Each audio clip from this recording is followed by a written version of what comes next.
白肺嘛，是的。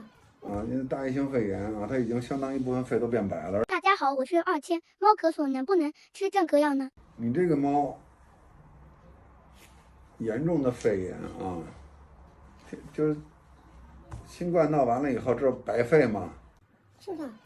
因为大叶性肺炎啊，它已经相当一部分肺都变白了，而且血象特别高啊，炎症指标特别高，很严重的肺炎，非常危险啊。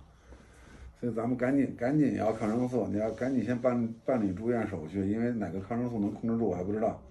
咱们先住院，认真消炎啊，因为现在已经不吃饭好几天了，是吧？对。抓紧啊，非常危险。大夫他都这么严重，怎么咳嗽不严重呢？一直没咳嗽过吗？前些天咳嗽来着，后来给他吃咳嗽药，他就不咳了。吃的什么咳嗽药啊？还是个中药是吧？你看啊，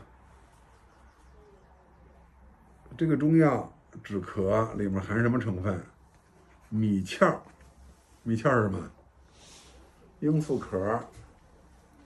就是这个米壳里，罂粟壳里也含这个阿片类镇咳的作用。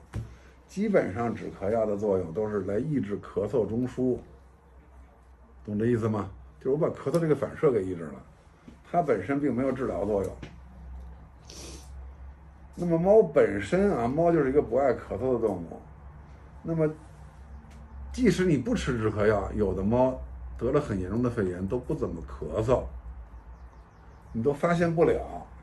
那么你又吃了一个止咳药，把它有可能有的咳嗽又给控制住了，那么痰也排不出来，病你也看不见。所以呢，现在猫跟人跟狗不一样，人跟狗说啊，你湿咳的时候不要吃镇咳药，要先消炎化痰。那么猫呢就没有吃止咳药这说，无论是任何咳嗽，你吃止咳药都是不对的，掩盖症状，耽误病情。明白这意思吗？一定要找到病因，你是感染呀，还是哮喘呢，还是有异物呛进去啊，还是什么病变呀？绝不是说我把这个咳嗽这个症状啊，咳嗽中枢抑制了就完了。所以你要不吃那个药，大概率你还不会来这么晚。